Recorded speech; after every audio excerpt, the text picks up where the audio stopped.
Bueno, vamos a hablar un poco hoy de algo que yo aprendí hace muchos años cuando era un niño. Yo quiero hablar un poco de la familia. Y recuerdo que una maestra del colegio un día llegó y dijo, hoy vamos a hablar de la familia. Y ella dijo ese día que la familia era la base fundamental de la sociedad. Eso a mí se me grabó. Obviamente quizás, no me sé otro concepto de familia, quizás los conceptos más sociológicos, más profesionales, son más profundos, más palabras rimbombantes, qué sé yo. Pero a mí no se me olvidó porque aquella maestra hablaba a niños de 10, 11 años y tenía que usar un lenguaje muy sencillo. Y se me quedó eso, la familia es la base fundamental de la sociedad. ¿Y qué es una base? Una base es una plataforma sobre la que se levantan paredes para conformar un edificio. Lo primero que se hace, y me consta porque este año tuve que hacer de albañil, de ayudante, jamás en mi vida había yo hecho eso. Pero fuimos a Haití y construimos un templo, y ahí pude ver que lo primero que se hace es la base, las columnas y las bases. Si las bases son buenas, hay una garantía de que todo el edificio será bueno. Pero cuando las bases son malas, ¿qué pasa con el edificio? Se nos viene abajo. Si la base de la sociedad es la familia es la que sostiene la sociedad. Cuando miramos la sociedad, ¿cómo la vemos? Observe la tele, los noticieros, lea los periódicos. ¿Qué observa? ¿Qué miramos? ¿Qué observamos? Crisis. Y no quiero entrar en detalles para no deprimirlo. Pero las cosas en la sociedad no están marchando bien. Ahora, podemos buscar múltiples razones, podemos buscar múltiples culpables, pero en realidad el problema se origina ¿en dónde? En la base. La familia se proyecta en la sociedad. Diga conmigo, la familia se proyecta en la sociedad. En pocas palabras, la familia es una representación minúscula de lo que está afuera en la calle. Por ponerle un ejemplo. En estos días estoy con Carlos David saliendo del gimnasio de natación polideportivo y viene un chico como de unos 25 años, más alto que Enrique y con más músculo que cualquiera aquí. Y viene en su bicicleta, yo no sé por qué, pone un carril de bicicleta pasando por el centro de la mitad del medio de una parada de autobús. Eso no lo entiendo, pero bueno, está ya hecho. Y él viene en su carril y viene un hombre casi de 80 años cruzando para montarse en el bus y el chico no se percata y casi que lo arrastra. Entonces el anciano lo único que le quedó fue cerrar los ojos y dar un grito. ¡Ay! Un grito fuerte del susto. El chico que viene en la bici clava los frenos y sale literalmente volando por el aire. Pero volando, dio hasta vuelta canela en el aire. Cuando se cae y se levanta hecho una fiera. Y fue a por el anciano. Y comenzó a decirle 300 groserías por minutos. Les dijo las cosas más increíbles que te puedas imaginar, pero no te lo imagino. No te lo imagino. Ya está.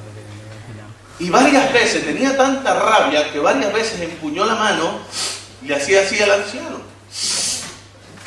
En una no aguantó y le dio.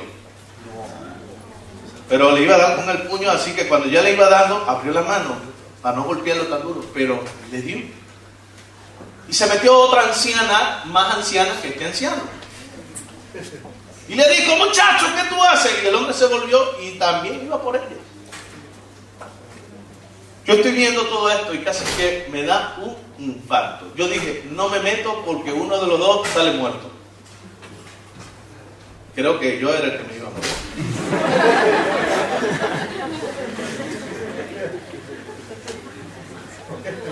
Pero, ¿sabes? Me puse a pensar una cosa. ¿Cómo es la familia de ese hombre? Que insultó y golpeó a un hombre de casi 80 años, que no podía ni caminar. ¿Cómo tratará a sus padres? Y si tiene mujer, ¿cómo la trata? Y si tiene hijos. Yo comencé a pensar que casi no pude dormir esa noche. Ese hombre es una bestia, un animal. Pero ojalá fuera él el único. Son miles de las personas que no tienen principios, que no tienen valores, que no tienen respeto, que no valoran la dignidad humana. Hay una crisis en la sociedad, y la razón es que las bases no sirven. Las familias de hoy están deterioradas. Yo siempre hago referencia a la vecindad del Chavo. Ustedes son muy jóvenes, a lo mejor no lo vieron. ¿Sí lo vieron? A ver, vamos a hacer la prueba. ¿Cómo hace el Chavo? ¿Sí lo vieron? ¿Sí lo vieron? ¿A quién no le gusta el Chavo? El Chavo gusta tanto. En Venezuela se comenzó a ver el Chavo en el año 70. Y estamos en el 2012 y todavía lo siguen pasando. A la gente le encanta el Chavo. ¿Pero qué es el Chavo? ¿Qué es la vecindad del Chavo? Un reflejo de la sociedad latina. Presta atención. Tenemos a don Ramón. ¿Y cómo se llama la hija? ¿Cómo me río con la Chilindrina? Y con don Ramón. Pero presta atención, no tiene mamá. Ya por allí el hogar está cojo, no hay una mamá. Y el papá es un sinvergüenza que le da pánico mencionar la palabra trabajo, que nunca en su vida le ha dado un palo al agua, nunca ha trabajado, nunca ha hecho nada. Que le dice a su hija, cuando venga el cobrador, cuando se aparezca don Barriga tocando la puerta, tú dile que no estoy. Y pensar que nuestra sociedad está compuesta de muchos don Ramones que le enseñan antivalores a sus hijos. Padres que, bueno, aquí no se ve eso, no lo voy a mencionar, porque ustedes no lo ven aquí, ¿para qué lo voy a mencionar? Pero padres que enseñan a sus hijos a mentir. Padres que enseñan a sus hijos a tener odio, a tener rencor. Padres que enseñan a los hijos a tomar lo que no es suyo. Ellos creen que están formando un vivo. Para prosperar en la vida hay que ser vivo, hijo. Usted todo lo que se vea mal parado, agárreselo. Eso es un tonto que salió a la calle para que un vivo lo agarre. Ese es el espíritu de don Ramón. ¿Y qué es la Chilindrina? Te hace reír, pero la Chilindrina es un monstruo. ¿O no? No es un monstruo. Analice lo que hace en la serie. ¿Es un monstruo? Pase al otro lado, la casa del lado. ¿Quién vive al lado de don Ramón? La bruja del 71. ¿Tiene marido la bruja? ¿Tiene hijo la bruja? Es una anciana que vive sola, pero que no puede ver un hombre caminando en la calle. Imagínate que la desesperación es tal que está enamorada de don Ramón. Y para colmo es bruja. Pase a la otra casa. ¿Quién vive en la otra casa? Doña Florinda. ¿Tiene papá Kiko? ¿Se está dando cuenta que en ninguna de las casas hay parejas? Ahí está. Hay un hombre alto, ¿cómo se llama? El profesor Girafal. Se la pasa todos los días tomando café. Ese café que toma debe ser bueno. Todos los días está tomando café. Y el Kiko le dice papá, papito, de todo. Va a ver si el hombre se decide a casarse con su madre, pero no se casa. Ya van 4 décadas y no se han casado. Pero sigue tomando café. Sigue tomando café. El Chavo. ¿Tiene papá? ¿Tiene mamá? ¿Dónde vive? ¿Por qué nadie lo invita a dormir en su casa? ¿Se da cuenta? Una sociedad mala. El pobre muchachito, 8 años. Chavo del 8. 8 añitos. Duerme solo, no tiene que comer. Y nadie le lleva a su casa, aunque sea para dormir en un mueble. Y nosotros nos reímos de una barbaridad como la vecindad del Chavo. La vecindad del Chavo es un reflejo de millones de hogares en el mundo. Hogares disfuncionales, donde falta la mamá o donde falta el papá. Y en algunos de los casos están los dos y a la vez no están. Hay una crisis en los hogares. Y ustedes que están aquí estarán diciendo, oye, pero esta predicación está buena, era para mi papá, pero él no está aquí. No, la responsabilidad también es suya como hijo. Si papá no tiene a Jesús, yo lo llevo a casa. Dile al que está al lado, mi casa será bendecida. Dile, mi casa será bendecida. Dile, mi casa va a ser bendecida. El edificio se está cayendo, las bases están quebrantadas, se levantan voces de falsos o pseudo arquitectos, pseudo ingenieros civiles, pseudo albañiles. Nosotros vamos a solucionar esto. Sale un partido político y entra otro. Y este tampoco va a durar mucho y entrará otro. Y después otra vez. Y las cosas igual. Porque los políticos no podrán resolver este problema. Con todo el respeto que me merecen, los profesionales de la mente, lo mismo. Esto es por esto, esto es por aquello, pero las cosas siguen igual. Si la psicología o la psiquiatría fueran la solución, pues ya el mundo estuviese listo. Casi todo el mundo ha pasado por la mano de uno. Los religiosos, miles, se levantan tratando de solventar los problemas sociales. Los profesores, los maestros, los que están en el magisterio, igual, luchando. Y usted dirá, bueno, y usted nos vino a desanimar más, porque lo que está diciendo es negativo. Lo que estoy diciendo es que el hombre no puede salvar la sociedad. Lo que estoy diciendo es que en la mano del hombre no está la solución a los problemas familiares. Pero un día estaba leyendo la Biblia y me gustó una cosa. Hebreos capítulo 11, versículo 10. Hablando de Dios, dice, versículo 9, versículo 10, Hebreos 11, 9, dice: por la fe habitó como extranjero en la tierra prometida, como en tierra ajena, morando en tiendas con Isaac, con Jacob, coherederos de la misma promesa.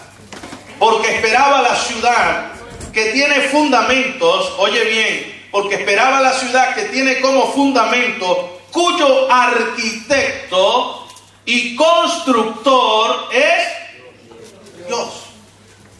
Yo siempre que leo la Biblia, leo, por ejemplo, Dios es bueno, Dios es misericordioso, Dios es grande, Dios es santo, pero esta vez la impresión fue leer Dios es arquitecto y Dios es constructor. Aleluya.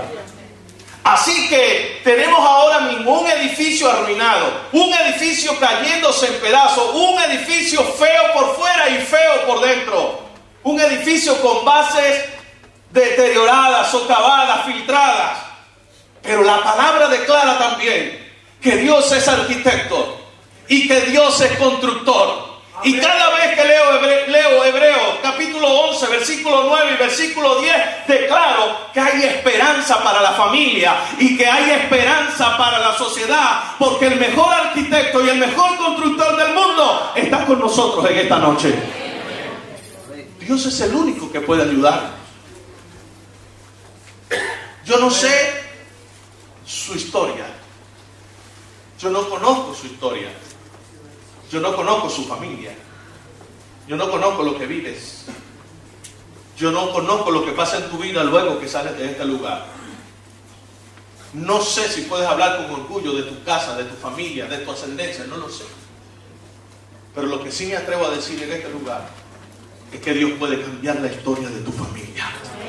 Dios puede cambiar la historia de tus padres. Dios puede cambiar la historia de tus hermanos. Dios puede cambiar la historia de tu vida. Y si tú lo crees, dale un aplauso bien fuerte a Jesús. Dios puede cambiar la historia. Y eso me fascina. Jesús vino al mundo y marcó la historia, dividió la historia antes y después de Cristo.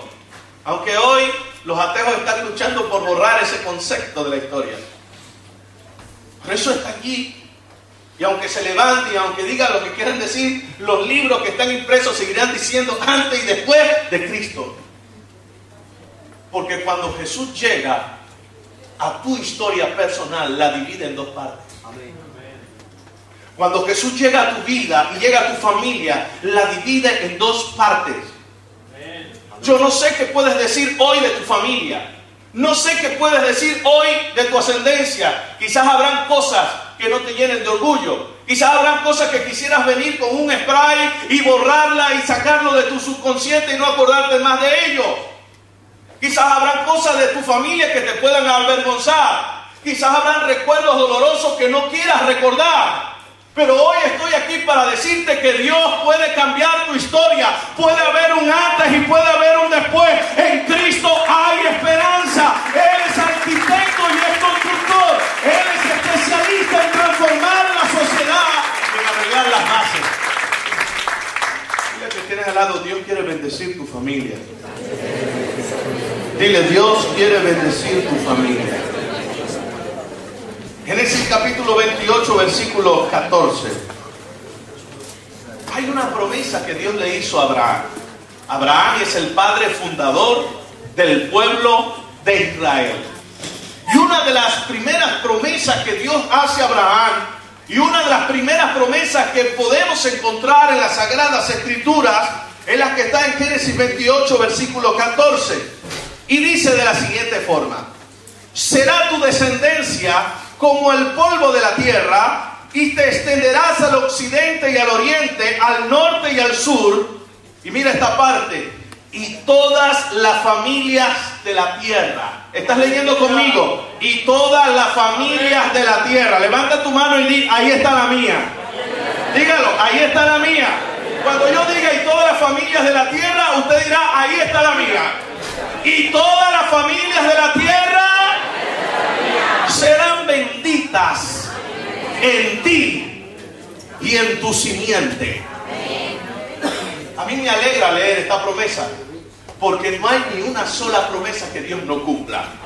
La Biblia dice que Dios no es hombre para mentir, ni hijo de hombre para retractarse. Lo que Dios promete, Dios lo cumple. Dios es Dios de palabra. Él mantiene lo que dice, y Él va a bendecir todas las familias de la tierra. Pero dice cómo lo va a hacer. Él dice: en tu simiente. La palabra simiente significa semilla. La palabra simiente significa descendencia. Pero note que no dice simientes, plural, sino que dice simiente. Es decir, alguien de tu descendencia va a bendecir todas las familias de la tierra. Imagino al pueblo de Israel pensando siempre: ¿quién será? ¿Quién será este hijo de Abraham? Hasta que llegó el tiempo. Se descurre la cortina. Y el apóstol Pablo, hablando de ellos en Gálatas 3:16, revela el gran misterio. Cuando dice la palabra de Dios de la siguiente forma. Gálatas 3, versículo 16. Está después del versículo 15. Y dice así: ahora bien, a Abraham fueron hechas las promesas, y a su simiente. No dice a las simientes, como que si hablase de mucho, sino como de uno, y a tu simiente, la cual es, no sé si tienes fuerza para decirlo, la cual es Cristo. La cual es Cristo. En Cristo serán benditas todas las familias de la tierra. Aleluya. Repito, no conozco tu historia. No sé qué rollo, qué problema dejaste en casa. No sé cómo la estás pasando con tus hermanos. No sé cómo la estás pasando con tus hijos. Y tú, padre que estás aquí, no sé cómo te está yendo con tus hijos, o con tu esposo, o con tu esposa. No sé qué está pasando en tu vida. Pero hoy se levanta un pueblo para declarar que por encima de las circunstancias hay una promesa de Dios que se hace realidad. Y es que mi familia es una familia bendecida. Las promesas de Dios son más grandes que las circunstancias. Las promesas de Dios son más grandes que los problemas. Las promesas de Dios son invariables. Ellas permanecen. Las promesas de Dios siempre son en sí y en el amén. mí me encanta cuando Pablo dice eso y cuando Jesús dijo eso. Las promesas de Dios son en sí y en amén. Y Pablo decía, yo nunca prediqué a ustedes así, como que sí, como que sí. No, no. Siempre hablé de las promesas de Dios en sí y en amén. Porque lo que Dios promete, Dios lo cumple. Lo puedes decir conmigo, lo que Dios promete, Dios lo cumple. Lo puedes decir, lo que Dios promete, Dios lo cumple. Si tú lo crees, lo puedes decir, lo que Dios promete, Dios lo cumple. Yo y mi casa le serviremos a Jehová. Dale un aplauso bien fuerte a Jesús. Dios te va a bendecir. Dios te va a bendecir. La palabra bendecir significa traer bien. Si hay algo que necesita mi familia es que Dios traiga un bien. Que lo siga haciendo cada día y cada mañana. No conozco su problema, pero usted lo único que necesita es la bendición del Señor. Dios trae bien a tu matrimonio, restaura las relaciones.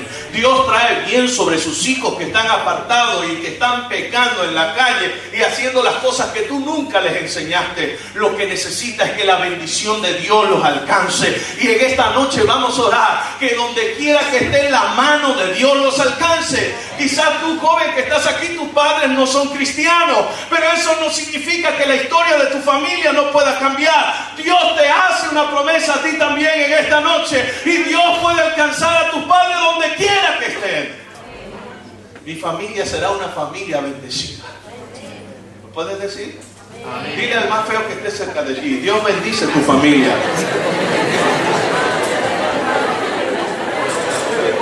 Ajá. Parece que hay mucho feo. Siempre digo así porque a los feos nadie los mira. No, mentira, mentira. Los feos son del Señor también.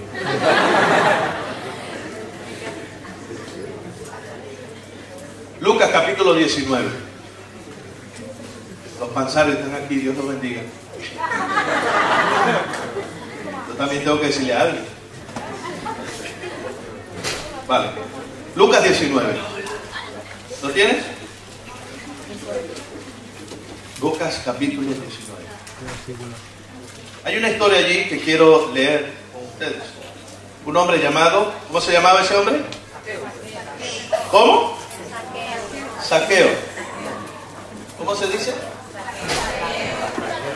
Es que no me sale. ¿Cómo? Hay que sacar la lengua, ¿eh? Sí, porque saqueo, como lo pronuncio yo, es alguien que sale y toma lo que no es suyo. Dios mío. Aunque este Zaqueo le gustaba el saqueo. Ok, Lucas 19. Qué cosas, ¿eh? Yo cuando estaba en la escuela en primer grado, todavía enseñaban a uno en la escuela decir zanahoria. Pero justamente cuando pasé al segundo grado, el gobierno quitó esa ley, ¿no? La Z es como una S, se acabó. Acostumbré a decir saqueo, zanahoria, pero en realidad es zanahoria. Lucas 19. Como quiera que usted la pronuncie, lo bueno es que uno se la come bien. Lucas 19. ¿Lo tienes? Vamos a leer Jesús y Zaqueo. Voy a leer. Habiendo entrado Jesús en Jericó, iba pasando por la ciudad, y sucedió que un varón llamado Zaqueo, que era jefe de los publicanos y era rico. La Biblia no dice nada de la personalidad, no dice nada de los hábitos, no dice nada del estilo de vida de este hombre llamado Zaqueo. Vamos a tener que cambiarle el nombre. ¿Le ponemos Carlos? Más bien. Ok. Dice que era jefe de los publicanos y que era... No dice más nada. Ahora, a mí me basta, como conocedor de la Biblia y un poco de la historia, del contexto bíblico, me basta solo esas dos cosas para poder entender el estilo de vida de este hombre, sus hábitos, incluso su personalidad. ¿Qué era un publicano? Un publicano era un cobrador de impuestos. ¿A quién le gustan los cobradores de impuestos? Lo bueno de los cobradores de impuestos de este tiempo es que nadie les ve la cara. Nadie te ve, ¿verdad que no? Usted no le cobran los impuestos, usted no sabe quién se lo está quitando. Eso lo hicieron así porque habían matado a muchos cobradores de impuestos en otras épocas. Pero en aquella época todo el mundo conocía al cobrador de impuestos, es decir, que todo el mundo le tenía rabia. Eran los más odiados. Los publicanos eran odiados. Ahora, lo que lo hacía más repugnante es que los impuestos iban al Imperio Romano, porque los romanos tenían subyugado a Israel y muchos otros países, era el gran imperio. Pero los publicanos eran judíos. Oye, eso es lo peor del mundo. Estás estafando, estás robando a tus propios hermanos para dárselo al Imperio Romano. Por eso eran detestables. Eran odiados. Aparte de eso, eran conocidos por un estilo de vida licencioso. Eran parranderos. ¿Se entiende lo que es la palabra parrandero? Eran bochones. ¿Se entiende esa palabra? No, esa es venezolana. Voy a pedir que la agreguen en el diccionario de la Real Academia Española. Un bochón es una persona que le gusta la fiesta, que anda de noche de parranda en parranda y de baile en baile. Bebían, tomaban, bailaban. Esa era la vida de un publicano. Ahora, preste atención, porque este era el jefe de los publicanos. Y para llegar a ser jefe, en donde quiera que tú estés, tienes que ser más que los demás. ¿Sí o no? Es decir, que Zaqueo era el más bandido de todos los bandidos. Era el más tigre de todos los tigres, porque para llegar a ser jefe de los tigres hay que ser un león. Número 2 dice que era rico. No va a ser rico, echándole mano a todo el mundo. Y en aquel tiempo pues no existían las computadoras, ni eso de factura, ni nada. Entonces uno para Roma y uno para acá, uno para Roma y uno para acá. De manera que todo el mundo lo odiaba. De manera que todo el mundo lo odiaba. A tal punto que para referirse a ellos los llamaban los pecadores. Así les llamaban los pecadores. Era así que les llamaban. Este hombre, dice la Biblia, que se interesó por conocer a Jesús. ¿Por qué quiere conocer a Jesús un hombre como este? Es sencillo. Es sencillo. Para mí es sencillo porque los publicanos se estaban entregando a Jesús y abandonaban todo tipo de malicia que practicaban. De hecho, uno de los apóstoles era un publicano, Mateo, Leví. Este hombre dijo un día: ¿por qué abandonan un trabajo tan bueno como este por irse a seguir a un hombre llamado Jesús? Dejan su trabajo, dejan de ganar un buen dinero para vivir en pobreza, para andar predicando de pueblo en pueblo. Algo grande tiene que tener este hombre. Y yo quiero saber qué es lo que es. Cuando se encuentra en la multitud, el tipo no había considerado que era un enano. Era pequeño. No me estén viendo mucho. Era pequeño. Yo mido 1,72 m. ¿Qué? Pero Zaqueo yo creo que era más pequeño que yo. Esa es lo que me consuela. Pero los pequeños tenemos una cualidad. Lo que no tenemos de tamaño, lo tenemos. Yo cada vez que veo un pequeño veo la inteligencia caminando. Cada vez que veo un pequeño veo un audaz, alguien que se busca la vida. ¿Sabes? Es porque uno tiene que sobrevivir. En un mundo de grandes hay que sobrevivir. Los grandes no, pero el pequeño, yo cuando veo un pequeño, tú ves al hijo mío que es pequeño también, eso es una avispa, pero es que tiene que sobrevivir. Los pequeños son activos, son dinámicos, y este no tenía ni un pelo de tonto. Dijo: va a venir Jesús y no lo voy a ver. Y así que se montó en un árbol llamado sicómoro y dijo: tendrá que pasar por aquí y desde aquí lo voy a ver VIP, mejor que todo el mundo. La sorpresa para Zaqueo es que cuando Jesús va pasando, parece que ese pueblo tenía una sola calle o habían anunciado por dónde iba a pasar Jesús. Porque él se plantó y justamente Jesús va pasando, y cuando va pasando se detiene, mira hacia arriba y le dice: Zaqueo. Nunca habían lado. Y se conoció, él se quedó ahí, casi que se dejó caer desde arriba. Quedaría con la boca abierta. Dile al que tienes al lado, Jesús te conoce. Sabe cómo te llama. Tiene tu número de pasaporte, NIE, DNI. Tiene todo. Ahora Jesús le dice, Zaqueo. Dios mío, ¿cómo sabe cómo me llamo yo? Y le dice, date prisa. Estoy leyendo Lucas 19, a los que quieren seguir la lectura. Versículo 5. Cuando Jesús llegó a aquel lugar, mirando hacia arriba, le vio y le dijo, Zaqueo, date prisa, desciende, porque hoy es necesario que yo pose en tu casa. Hoy es necesario que yo coma, que yo duerma, que yo habite, que yo descanse en tu casa. Mi pregunta es, cuando Jesús dice, hoy es necesario, ¿se refería a él? ¿O se refería a Zaqueo? Voy a ponerle un ejemplo para resolver este dilema. Samuel, aquí está, ponte de pie que te veo. Tú estás soltero, ¿no? ¿Nada de compromiso? No, date la vuelta entonces. Date la vuelta que te vean bien. Vale. Imagínate. No, pero dejen el bochinche, lo que voy a hacer es serio. ¿Tú te imaginas que este chico lo boten de casa? Es una imaginación. ¿Cuántos se lo llevarían hoy a casa a dormir? Levante la mano. Levante la mano, levante la mano. Mira, a ver, como 4 o 5. Ya, 7. 7, hermano. No hubo ninguna chica que levantara la mano. Pero los que levantaron la mano eran papás, eran mayores, la mayoría también. Ok.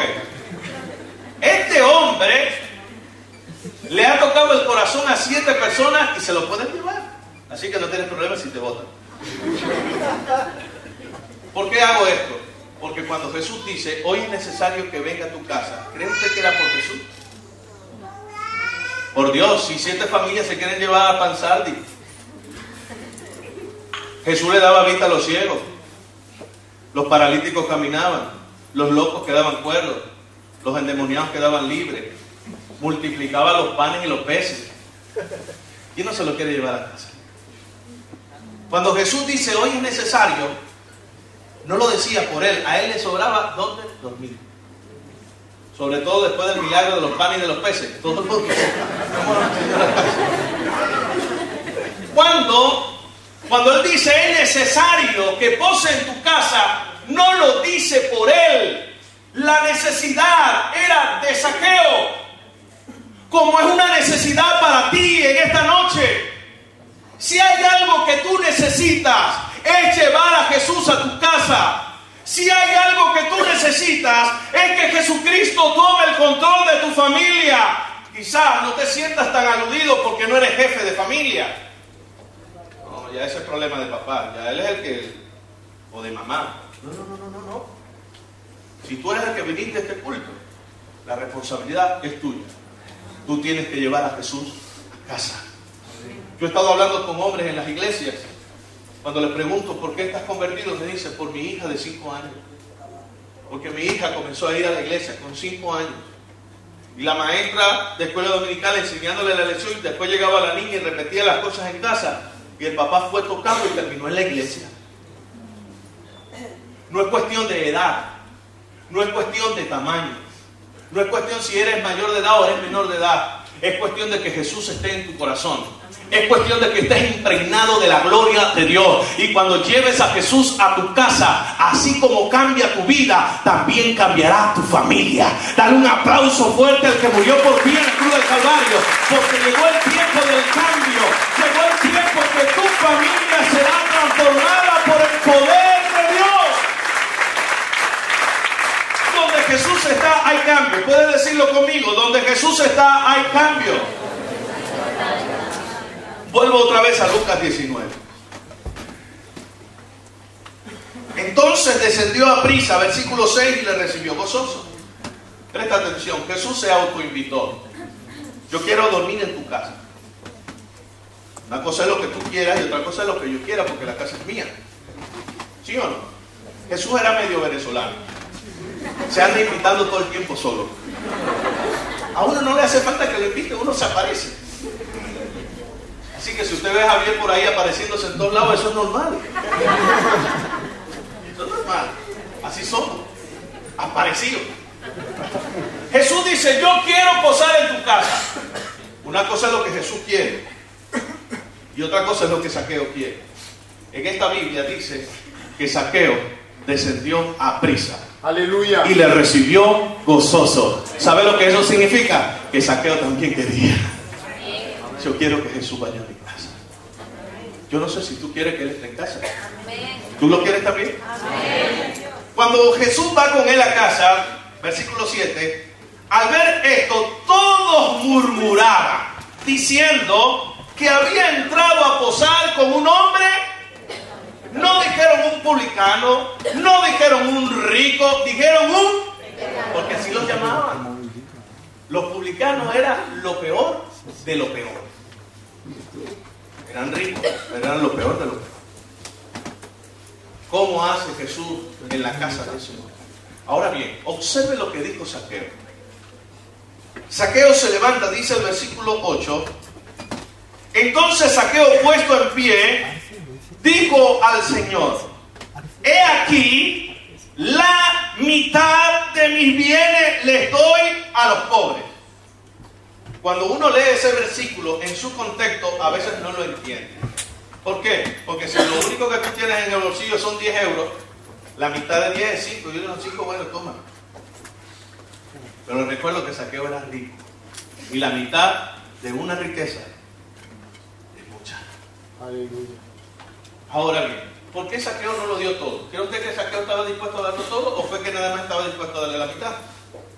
Hoy entendí una cosa. Se me vino a la mente y dije, ya sé por qué Zaqueo dio la mitad, aunque yo creo que quería darlo todo. Si usted lee el versículo, que no sé por qué lo quitaron, apareció otra vez. Dice, he aquí, la mitad de mis bienes le doy a los pobres, y si en algo he defraudado a alguno, ¿usted cree que había defraudado a alguno? ¿Se lo devuelvo?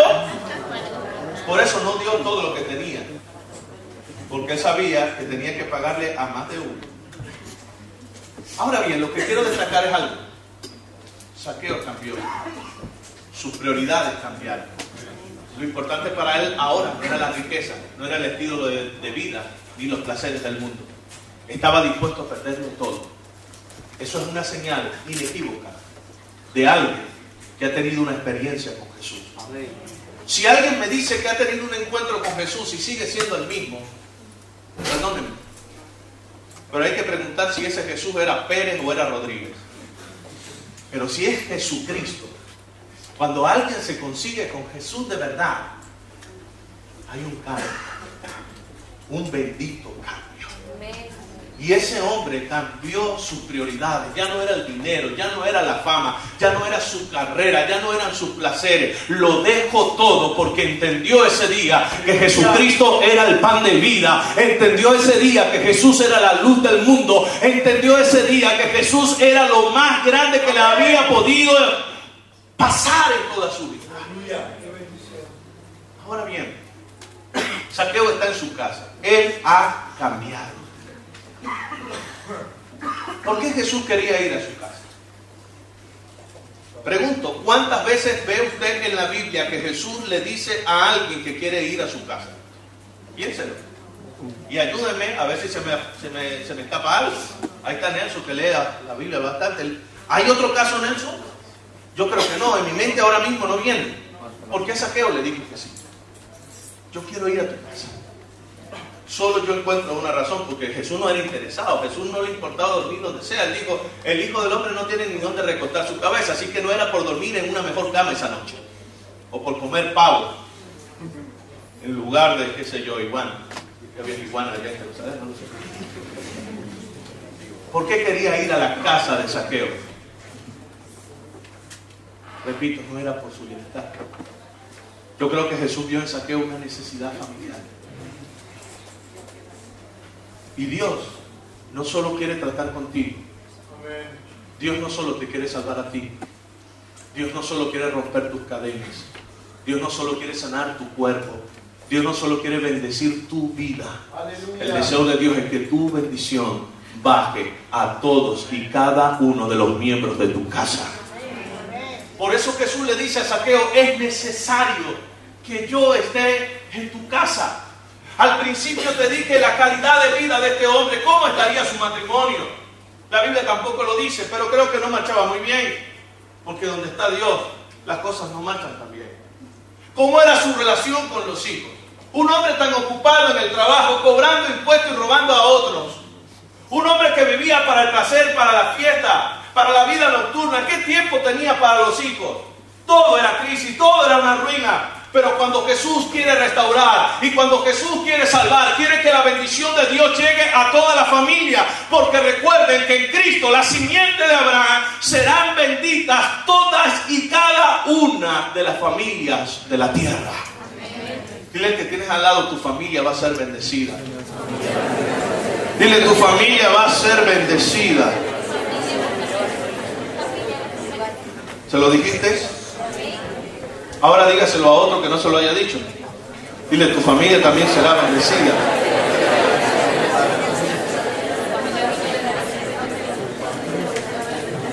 Óiganme, por favor. La historia de Zaqueo termina aquí.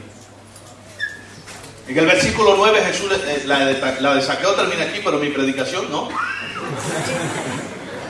Versículo 9. Jesús le dice, y aquí termina la historia de Zaqueo, hoy ha venido la salvación a esta casa. Gloria a Dios. No dice a este hombre, dice a esta. Hoy ha venido la salvación a esta, porque él también es hijo de Abraham. ¿Para quién era la promesa que Dios hizo en Génesis 28? Para los hijos de Abraham, a través de la simiente de Abraham. Y dice, él también es un hijo de Abraham. Lo que está diciendo Jesús, yo sé que es un pecador, yo sé que es un publicano, yo sé que se ha corrompido, yo sé que no cree mucho en mi Padre, yo sé todo lo que ustedes saben, pero para él también es la bendición de Dios, para él también es la promesa, y no hay nadie tan malo en el mundo, ni que haya caído tan bajo que el poder y la bendición de Dios no lo alcance. La bendición de Dios es grande. Ok, aquí le dije que termina la historia, pero no termina mi mensaje.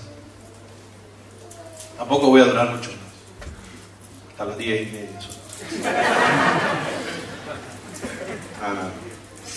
Ya he predicado hoy todo el día, así que yo también me quiero ir, pero quiero dar el consejo de Dios completo. Yo me hice una pregunta por varios días. A veces peco de pensar mucho. Sí, porque uno piensa mucho y a veces termina pensando lo que no es. Así que yo dije, Señor, tú fuiste, te quedaste ese día, dormiste, comiste, qué sé yo, en la casa de Zaqueo. Pero ¿qué hiciste? Porque la Biblia no dice, no da detalles. Pero eso me martirizaba. ¿Qué hizo? ¿Qué hizo? ¿Qué? Algo. ¿Por qué no lo contó? Hay cosas que la Biblia no cuenta. Porque para aquellos que la estaban escribiendo, inspirados por el Espíritu, estaban más que claros. Por la cultura. Y yo voy a hablar un poquito de la cultura del pueblo judío. No es que voy a hablar de toda la cultura, no se asusten, solo unos puntos.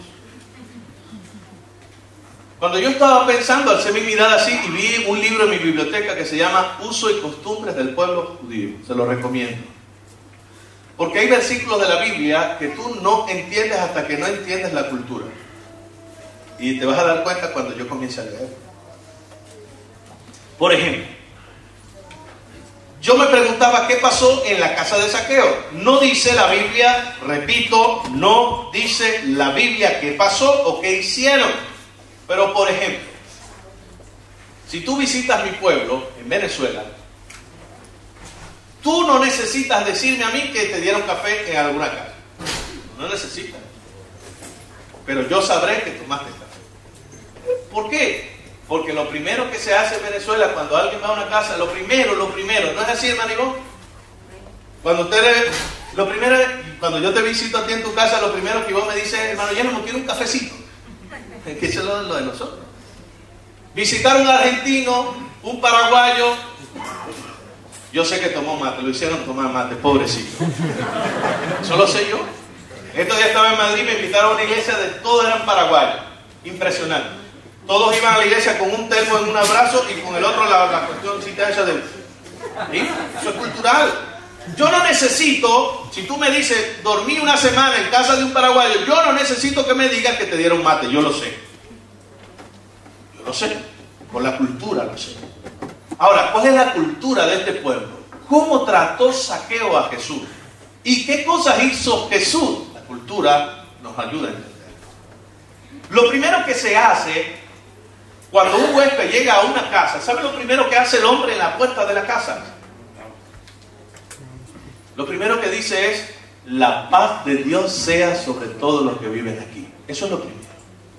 Cuando tú lees la Biblia, en Lucas capítulo 10, versículo 5, lo leo rápido. Cuando Jesús envía de 2 en 2 a evangelizar, versículo 5 dice, en cualquier casa donde entréis, primeramente, antes de decir Cristo vive, dice, primeramente decir, la paz sea sobre esta casa. Es buenos modales, es cultura. Lo que Jesús le está enseñando a estos hombres del campo, que lo que saben es tirar red y sacar pescado. Oye, ustedes tienen que ser un poquito educados. Cuando lleguen a una casa, lo primero que deben decir lo que dice toda la gente educada: la paz de Dios sea sobre esta casa. ¿Tú te imaginas cuando Jesús pronunció esas palabras? Te repito, ¿cómo estaría el hogar de Zaqueo? La relación con su esposa, con sus hijos. ¿Qué necesidades espirituales, emocionales? Y de repente escuchan una voz, la voz de Jesús, diciendo, la paz de Dios sea sobre todos ustedes. Ahí tuvo que haber pasado algo. Ahí tuvo que haber pasado algo. ¿Qué más hacían? El dueño de la casa hacía una reverencia al huésped.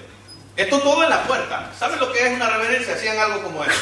Quizás lo ha visto en algunas películas árabes, y porque algunas son costumbres muy similares. Inclinan el dorso, tocan el corazón, la boca, la frente, y le hacen así al huésped. A ver, hágalo un momentito. Así.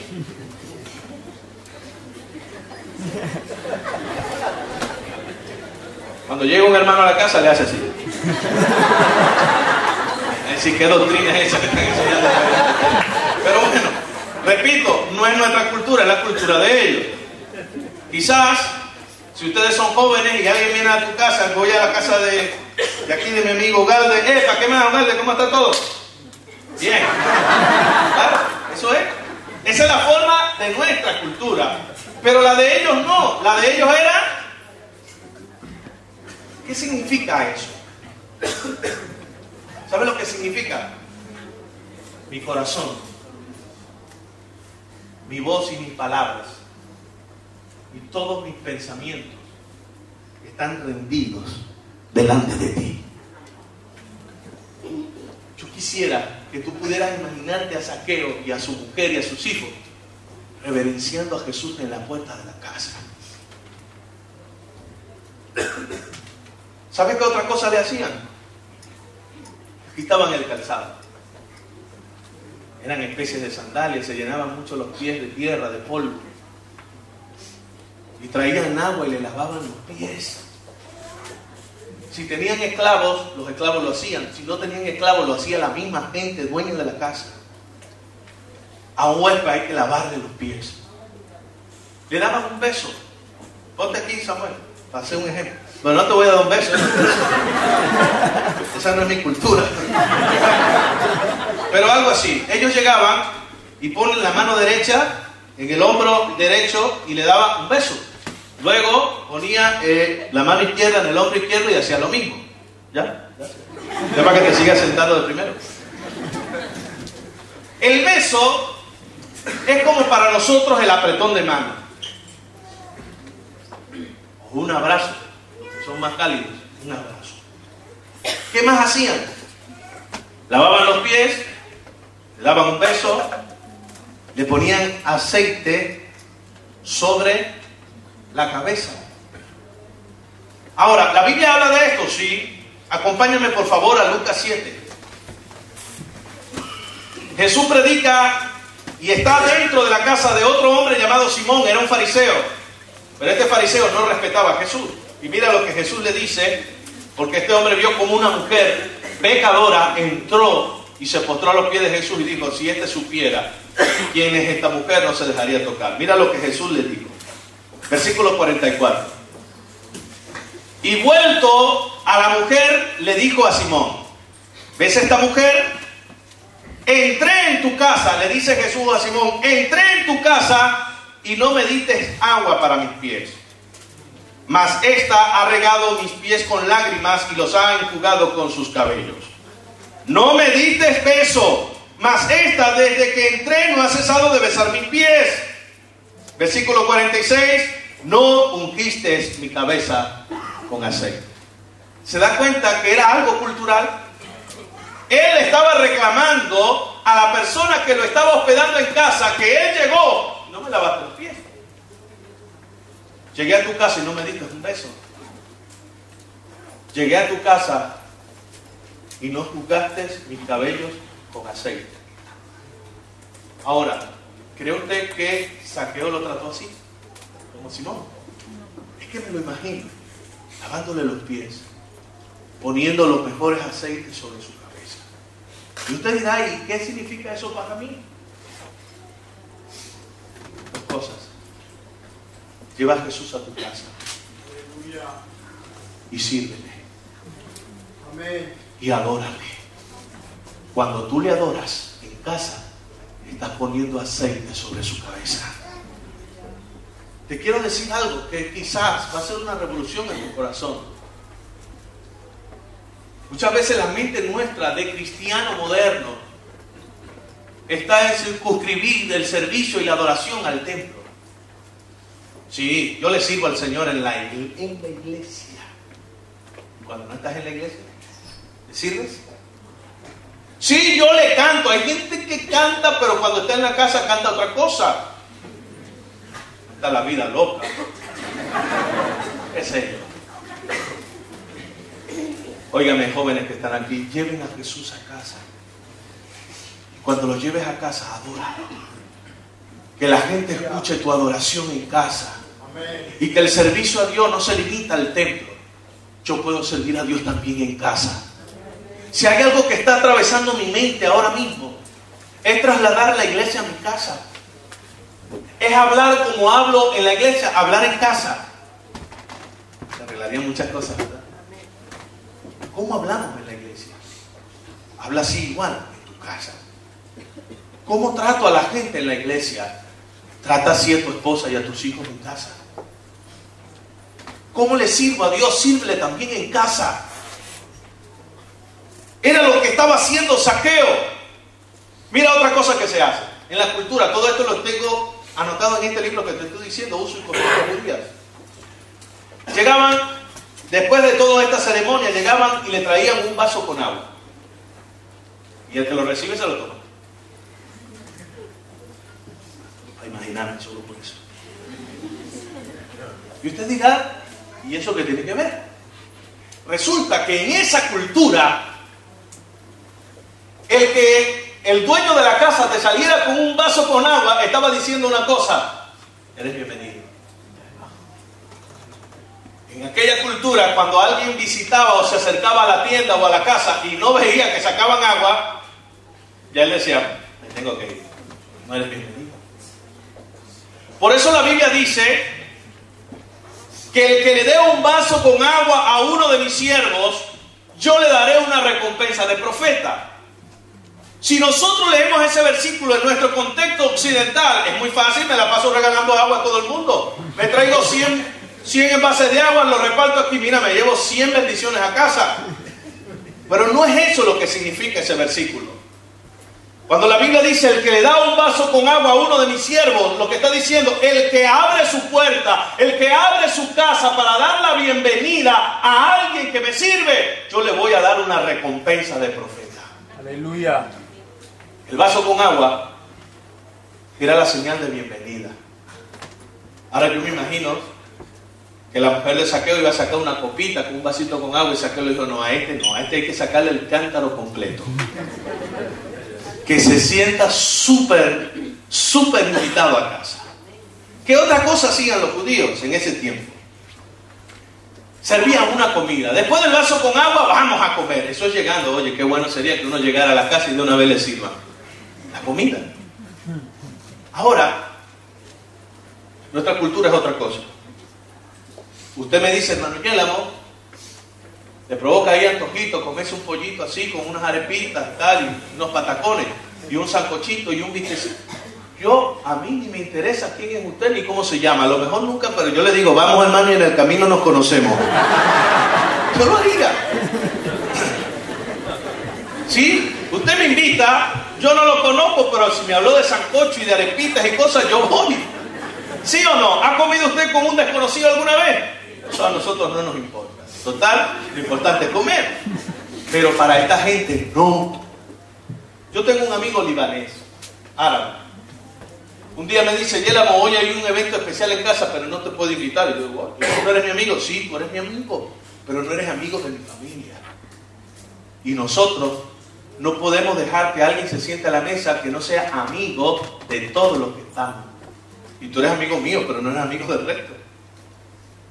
Después lo entendí. Todos comen en un mismo plato. Y en el tiempo de Jesús comen en un mismo plato. Cuando la Biblia dice, el que mete su mano en el plato, ese será el que me vende. En nuestro contexto uno piensa que estaba delatando a Judas. No, porque todos habían metido la mano en el plato. No se servían varios platos, se servía un solo plato. Ahora, ya entiendo por qué hay que ser íntimo para comer. Porque para meter una mano en un plato, que sea un desconocido, ¿qué sabe uno dónde metió esa mano?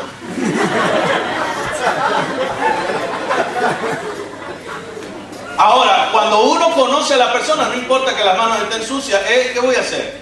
Yo me he sentado a comer con papá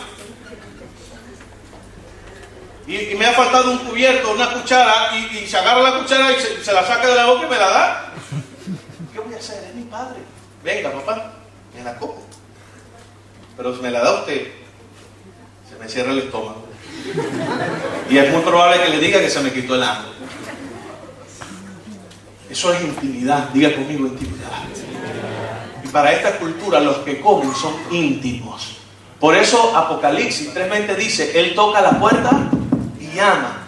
Si alguno oye mi voz y abre la puerta, yo entraré, dice Jesús, cenaré con Él y Él conmigo. Si yo analizo ese texto bajo mi cultura, porque Jesús dijo que iba a comer, lo que Jesús está diciendo, voy a intimar contigo.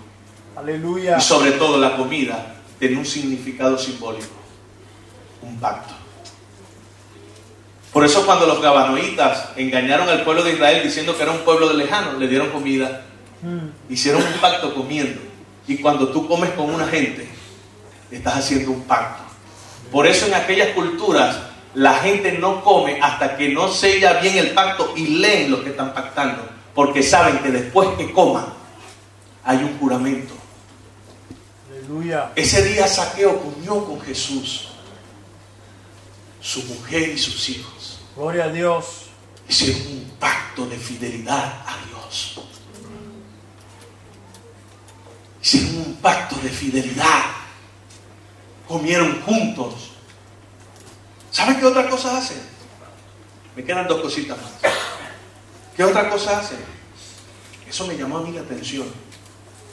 Cuando alguien recibe un huésped en casa, mientras el huésped esté en la casa, es el amo y señor de la casa.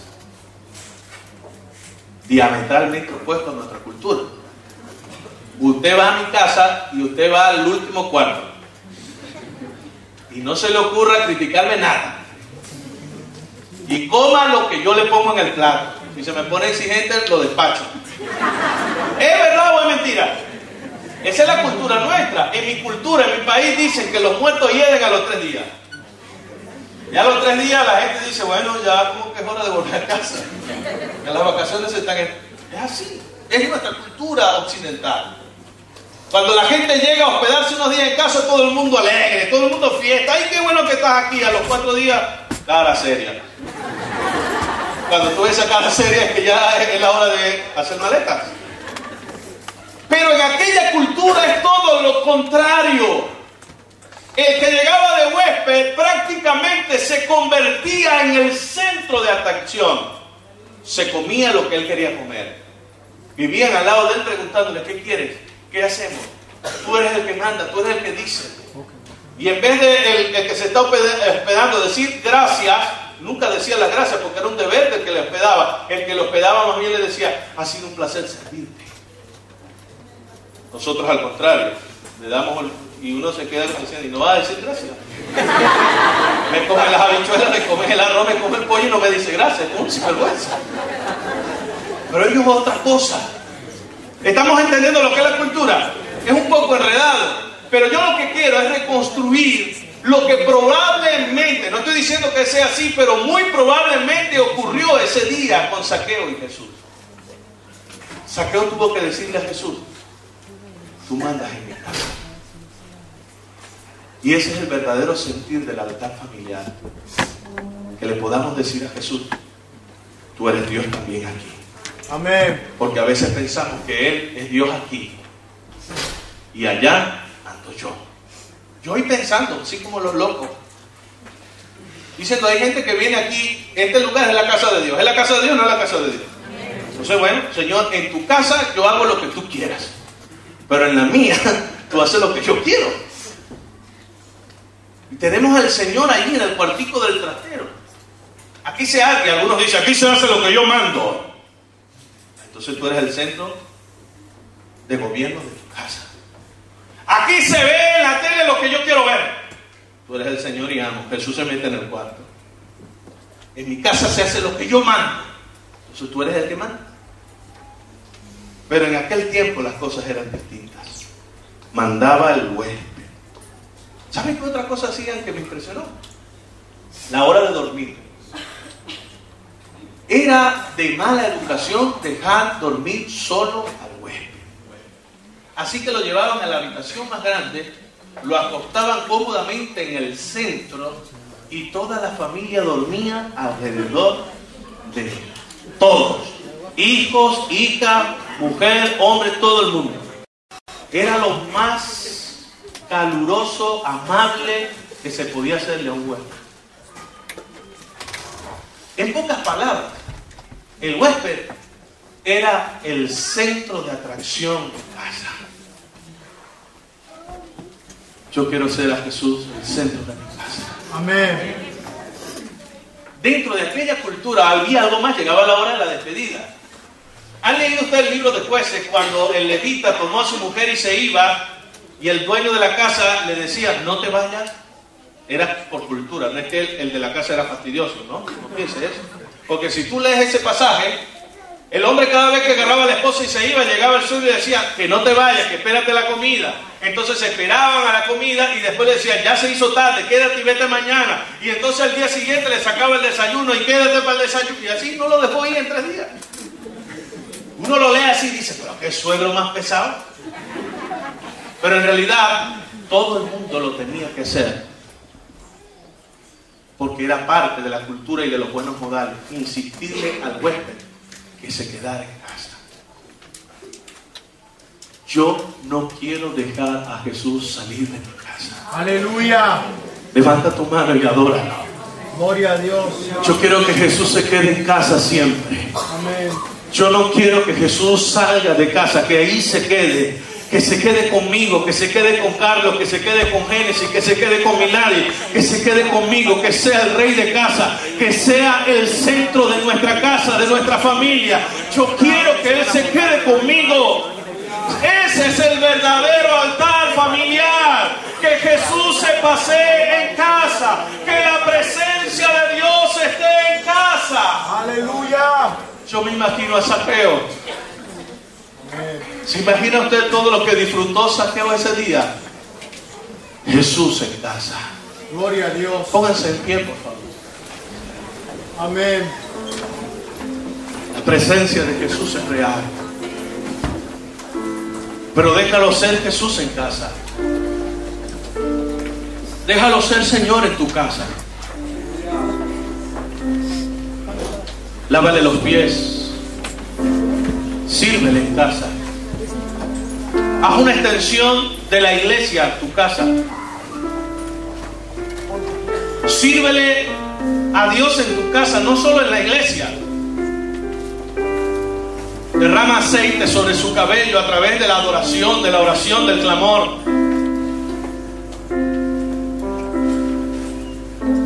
Quiero decirte algo desde el corazón, padre que estás aquí. ¿Dónde están los que son padres?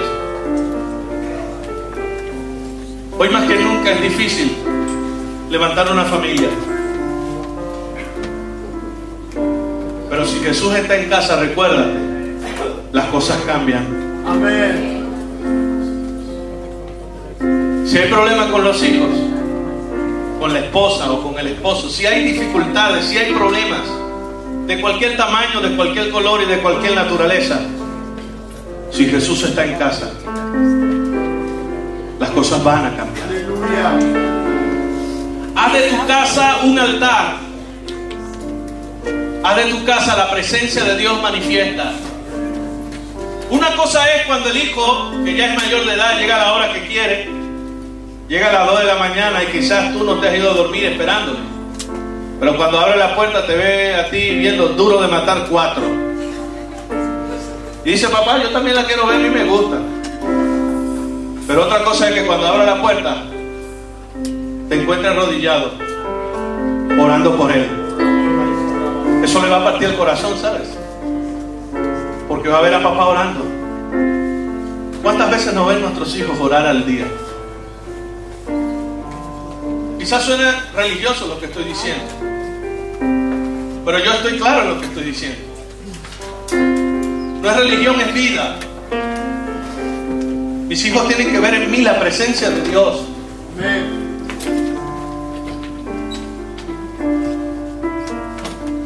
Una cosa es que cuando el muchacho llega a casa escucha un tremendo merengue, el barbarazo acabó con todo.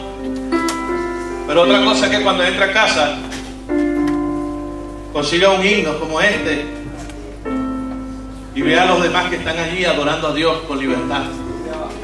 Que la gente entienda que no solo cantamos cuando estamos en la iglesia, que no solo oramos cuando estamos en la iglesia, que no solo leemos la Biblia cuando estamos en la iglesia, porque entonces le estaríamos enseñando a nuestros hijos una religión. Pero cuando el hijo ve que en casa está fluyendo la misma unción que fluye en el culto los domingos, cuando el hijo ve en casa que papá, que mamá agarra la palabra y la lee como la leen el domingo, cuando puede dar una pequeña enseñanza antes de acostarse a sus hijos. Yo tengo que admitir, a mí me cuesta, a veces aquí, por cuestiones culturales también aprendí a acostarme tarde. Yo no me acostaba antes tan tarde. Así que por primera vez encuentro y entiendo que levantarse a las 6 o a las 7 es madrugar. Antes para mí madrugar era a las 4. Ahora madrugo a las 6. Madrugué.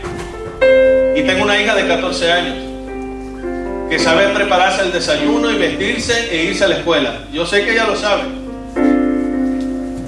Pero no hace mucho entendí y dije, yo voy a madrugar, me voy a levantar con ella. Y antes de irse, por lo menos 10, 15 minutos quiero orar con ella. Lo estoy haciendo, créame, con sueño. No es fácil, pero me paro.